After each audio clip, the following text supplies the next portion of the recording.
بس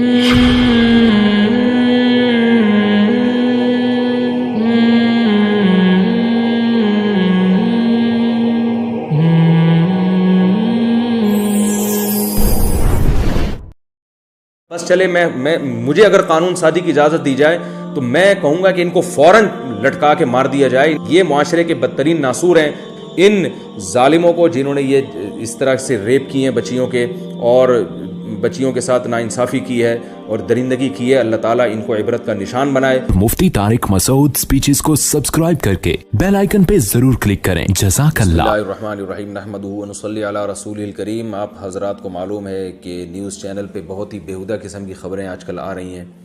بچیوں کے ساتھ ریپ کے واقعات، ایک زینب بچی کے ساتھ ہوا، اس کے مجرم کو تو خیر پھانسی دے دی گئی. تو یہ مسلسل کئی بہت عرصے سے اب ان قریب ایک اور بچی کے ساتھ ریپ کا واقعہ ہوا ہے. تو یہ جو ایسے واقعات ہمارے ہاں ہو رہے ہیں، لوگ پریشان ہیں ان کی روک تھام کیسے ہو، مجرموں کو عبرت ناک سزا ملے. تو یاد رکھیں کہ مجرموں کو عبرت ناک سزا ملنا تو وہ تو ظاہر ہے، اس میں تو دو رائے نہیں ہو سکتی، لیکن یہ خوب اچھی طرح ذہن میں رکھیں اس سے اس جرم کی روک تھام نہیں ہو سکتی. اس لیے کہ جب آپ کسی جرم کی وجہ اور اس کی جس وجہ سے وہ معاشرے میں وہ انارکی پھیل رہی ہے، اس وجہ کو جب تک آپ ختم نہیں کرتے تو آپ کی مثال اس ڈاکٹر کی طرح ہے کہ کسی کے سر میں بار بار درد ہو رہا ہے اور وہ پیناڈول دے دے کے بس اس کو ختم کر رہا ہے. وہ یہ نہیں دیکھ رہا کہ اس کے سر میں درد ہو کیوں رہا ہے. تو جو اصلی طبیب ہے وہ ہمیشہ بیماری کی جڑ تک پہنچنے کی کوشش کرتا ہے. تو یہ واقعات باہر کے ملکوں میں تو بہت زیادہ ہوتے ہیں اور ہوتے رہے ہیں. ان کی کیلکولیشن اگر ہم آپ کو بتائیں تو آپ حیران ہو جائیں گے کہ ان کے ہاں تو ریپ کے واقعات صبح و شام ہوتے ہیں. اسلامی کنٹریز میں یہ واقعات نہ ہونے کے برابر تھے، لیکن یہاں بھی تیزی سے بڑھ رہے ہیں. اس کی بہت بڑی وجہ کیا ہے کہ میڈیا نے فحاشی کو بہت زیادہ عام کر دیا ہے. کو ایجوکیشن سسٹم دیکھیے، ایک آدمی کی جب بھوک کو آپ پورا نہیں کریں گے اور اس کے وہ بھوکا ہے اور اس کی بھوک کو بڑھانے والی ساری چیزیں موجود ہیں اور اس کے سامنے آپ بار بار مرغن غذائیں لے کر آئیں گے، تو اس کا مطلب ہے کہ آپ اس کو راستہ دے رہے ہیں برائی کا کہ وہ چوری کر کے یہ چیزیں کھانے کی کوشش کرے. دیکھیں گھر میں کیا ہوتا ہے کہ بچے کو جس چیز سے پرہیز ہوتا ہے تو دسترخوان پہ وہ چیز رکھی نہیں جاتی. بعض بچوں کو ڈاکٹر بتاتے ہیں چاول سے پرہیز ہے، ان کو کھانسی ہے، ان کے ساتھ یہ مسئلہ ہے، ان کو چاول نہ کھلائیں. تو والدین بچوں کی خاطر قربانی دیتے ہیں، اس دن کھانے میں چاول بناتے ہی نہیں ہیں. یہ نہیں کرتے کہ آپ بچے کے سامنے چاول مزے مزے سے لے کے کھا رہے ہیں اور بچے کو منع کر رہے ہیں کہ بیٹا تم نہیں کھاؤ، تمہیں پرہیز ہے. تو بچہ کہے گا نا کہ جب پرہیز تھا تو آپ نے بنایا کیوں، میرے سامنے رکھا کیوں. یہ سمپل سی مثال ہے کہ اللہ نے مرد اور عورت کی طرف ایک دوسرے کی رغبت رکھی ہے، مرد کی عورت کی طرف، عورت کی مرد کی طرف. تو اس کا ایک طریقہ بیان کیا ہے کہ سیکس کو بڑھانے والی اور جو بھی شہوت کو بھڑکانے والی چیزیں، ان تمام چیزوں کو اللہ نے ختم کر دیا. فحش مواد، فحش فلمیں، عورت کو پردے کا حکم دیا، فحش فلموں پہ پابندی لگائی، فحش مواد پہ پابندی لگائی. کو ایجوکیشن سسٹم کا اسلام میں کوئی تصور نہیں ہے.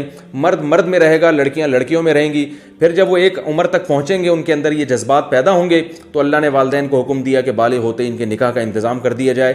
یہ ایک نیچرل طریقہ ہے کسی معاشرے میں حیا کو فروغ دینے کا، اس سے معاشرے میں حیا پھیلتی ہے. لیکن آپ اگر کسی بھی اسٹیپ پہ اس سسٹم کی مخالفت کریں گے تو وہی کچھ ہوگا جو ہو رہا ہے. تو اس کی مخالفت کیسے ہوتی ہے؟ لڑکیوں کو بے پردہ گھومنے کی آپ نے اجازت دے دی، سینما گھروں میں فحش فلمیں لگائی جا رہی ہیں، فحش ڈرامے ٹیلی ویژن پہ دکھائے جا رہے ہیں اور پردے کا کوئی نظام ہی نہیں ہے. ٹین ایجز لڑکوں کو اسکول میں لڑکیوں کے ساتھ بٹھایا جا رہا ہے. تو یہ درندگی، اور پھر جو موویز ہیں فحش قسم کی وہ کھلے عام بک رہی ہیں مارکیٹوں میں، انٹرنیٹ پہ لوگ ڈاؤن لوڈ کر رہے ہیں، دیکھ رہے ہیں. تو اس کا مطلب یہ ہے کہ آپ معاشرے کو خود درندہ بنا رہے ہیں، ہماری حکومتیں خود درندہ بنا رہی ہیں. جو لوگ اسمبلیوں میں پہنچے ہوئے ہیں وہ خود معاشرے کو برائی کی طرف لے کر جا رہے ہیں اور حلال راستوں پر پابندی لگ رہی ہے. نکاح کے بارے میں سخت سے سخت قوانین ہوتے چلے جا رہے ہیں. کہیں قانون بنتا ہے کہ بھئی بالغ لڑکی کو جب تک وہ 18 سال کی نہ ہو جائے نکاح کی اجازت نہیں ہے. پھر قانون بنتا ہے کہ مرد کو دوسری شادی کی اجازت نہیں ہے، چاہے اس کی بیوی میں کیسے ہی فالٹ کیوں نہ ہو، کوئی خرابی کیوں نہ ہو، وہ اس کی ڈیزائرز پوری نہیں کر سکتی، لیکن آپ اس پہ پابندی لگا رہے ہیں وہ سیکنڈ میرج نہیں کر سکتا. چاہے وہ کسی بیوہ سے کر رہا ہو، کسی طلاق یافتہ سے کر رہا ہو، اس کا گھر بسا رہا ہو، لیکن آپ نے اس پہ بہت سخت پابندیاں لگا دی، 6 مہینے کی جیل اور لاکھوں روپے جرمانے ڈال دیے آپ نے اس کے اوپر.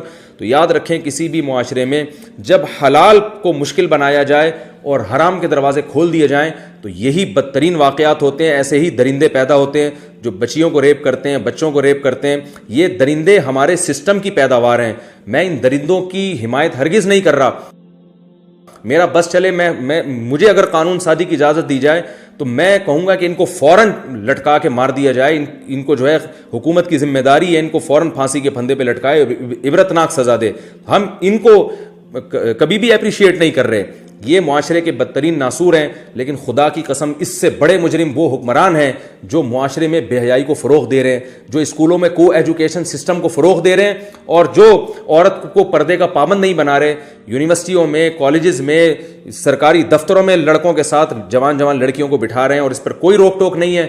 ایسے حکمران ان جرائم کے جو ہے نا, اور ایسے حکمران جو ہے اس قسم کے جرائم جو معاشرے میں پیدا ہو رہے ہیں ان کے اولین ذمہ دار ہیں. دنیا میں سزا نہیں ملتی لیکن آخرت میں اللہ ان لوگوں کو ضرور لٹکائے گا اور انتقام لے گا کہ جن کے قانون سازی اور جن کی غلط قانون سازی کی وجہ سے معاشرے میں ایسے مجرم پیدا ہوتے ہیں. تو ہماری حکومت سے ایک عاجزانہ اپیل ہے کہ وہ لوگ جو اسمبلیوں میں بیٹھے ہوئے ان سے عاجزانہ اپیل ہے کہ اللہ کا واسطہ ہوش کے ناخن لیں, میڈیا پہ قابو پائیں, میڈیا کو قابو میں رکھنے کی کوشش کریں. اسلام کے نام پہ یہ ملک بنا تھا, اسلامی خطوط پر اس کو چلانے کی کوشش کریں. پردے کی حجاب عورت پر لازم ہو, جوان عورت پر لازم ہو کہ وہ حجاب کے بغیر گھر سے باہر نہیں نکل سکتی. اسکولوں میں کو ایجوکیشن سسٹم کو ختم کیا جائے اور میڈیکل کالجز میں کو ایجوکیشن سسٹم کو ختم کیا جائے. جوان لڑکیاں نائٹ ڈیوٹی کر کے آتی ہیں, جب ہاؤس جاب کرتی ہیں پوری رات غیر مردوں کے ساتھ وہ گزارتی ہیں.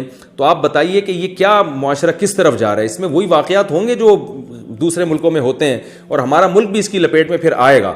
تو ان تمام بے حیائی کے کاموں پر پابندی لگانے, یعنی ہمارا ایک عاجزانہ مطالبہ حکومت سے کہ ان تمام بے حیائی کے راستوں کو بند کرے, نکاح کو پروموٹ کرے زیادہ سے زیادہ. جب خلافت عثمانیہ تھی تو نکاح کرنے والے کو گورنمنٹ کی طرف سے پیسے دیے جاتے تھے, ان کے ساتھ تعاون کیا جاتا تھا اور حکومت سپورٹ کرتی تھی جب تک اسلامی حکومتیں دنیا میں تھیں.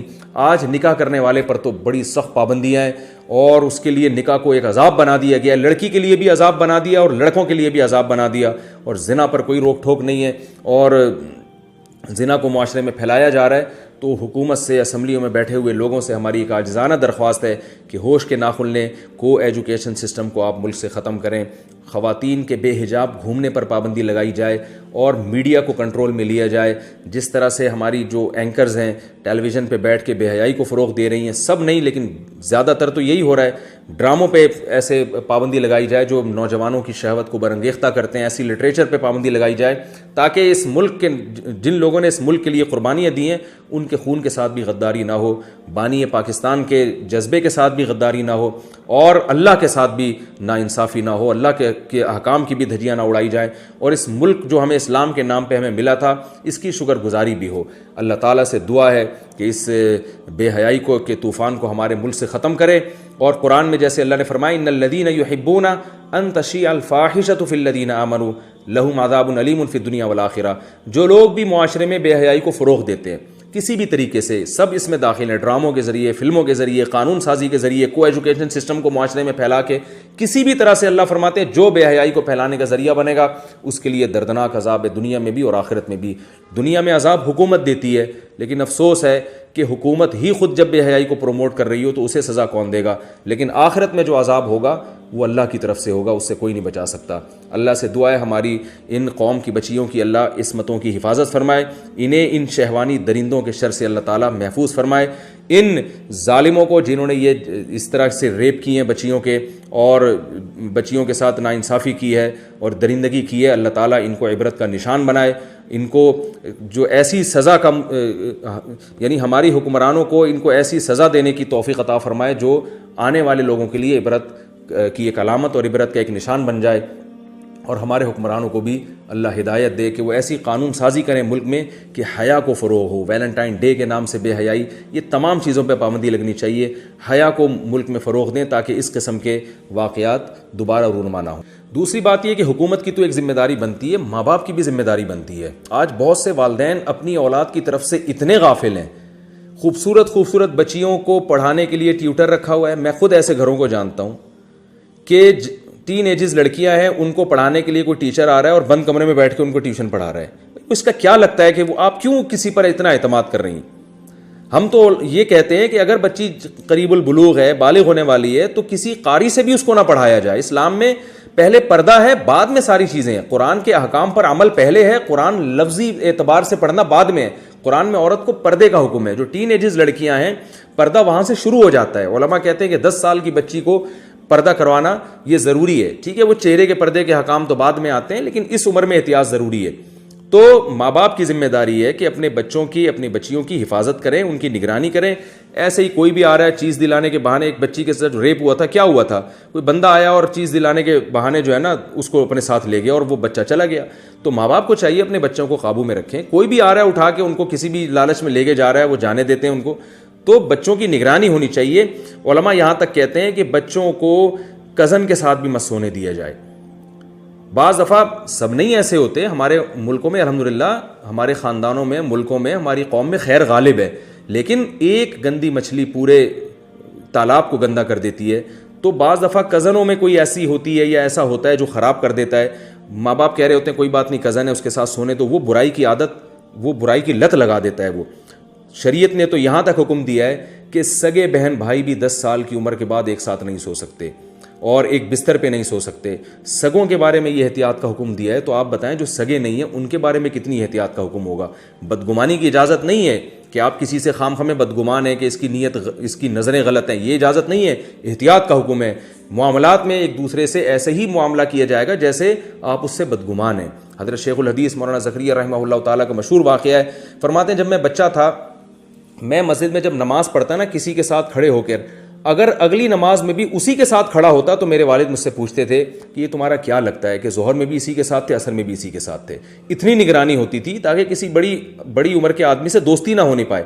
تو والدین کو اپنے, حالانکہ وہ زمانہ بڑا خیر کا زمانہ تھا, اب تو بہت زیادہ بےہودگی پھیل گئی ہے. تو والدین کی ذمہ داری بنتی ہے کہ آپ کا اگر کوئی لڑکا ہے, ٹین ایجز بچہ ہے یا بچی ہے یا اس سے بھی کم عمر ہے, تو اگر کوئی بڑا لڑکا اس سے فری ہونے کی کوشش کر رہا ہے تو آپ اس کی نگرانی کریں, اس کو منع کریں کہ بیٹا اپنے جیسے بچوں میں کھیلا کرو, اپنے سے بڑوں سے فری ہونے کی کوشش نہ کیا کرو. کہ تم سے فری ہو رہا ہے تو ہمیں گھر میں آ کے اطلاع دیا کرو.